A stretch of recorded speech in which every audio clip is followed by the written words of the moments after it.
C'est par la route Olombo à Bala que le vice-premier ministre Jean-Jacques Bouya a entamé cette visite de terrain.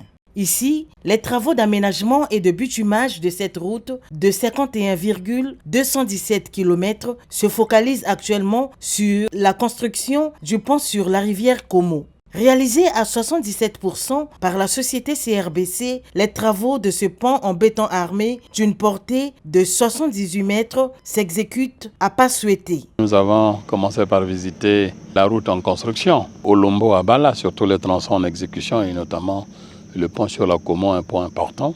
On peut être satisfait de ce qu'on a vu. Ils sont en train de revêtir le tablier, un pont de 78 mètres. Et les travaux d'ici là vont être entièrement terminés. C'est une très bonne chose. Sur la route nationale numéro 2, le vice-premier ministre Jean-Jacques Bouya a fait une halte sur le tronçon Oyonfoula-Gamboma avant de rallier le tronçon Inoni-Falaise-Lefini.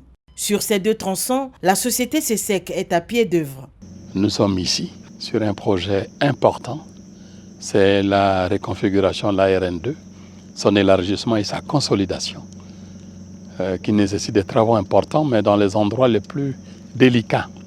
C'est-à-dire Inoni-Falaise à la Lefini. Vous voyez vous-même le rayon de courbure et les profondeurs qu'il y a autour. Et les travaux importants ont été réalisés ici, l'élargissement.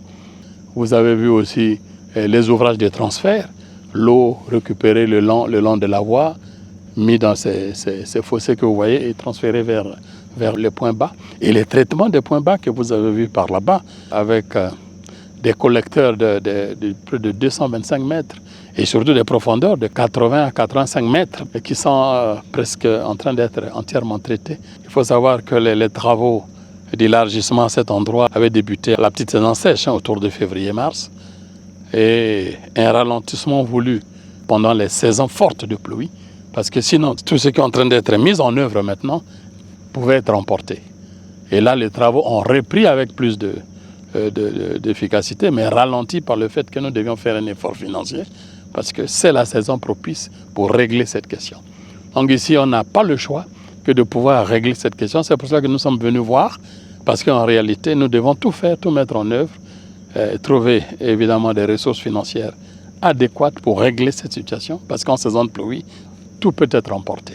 Une fois ces travaux achevés, la route nationale numéro 2 permettra de rétablir la fluidité du trafic et la route Olombo-Abala, quant à elle, permettra de désenclaver cette partie du pays tout en soulageant les peines liées au déplacement des populations riveraines.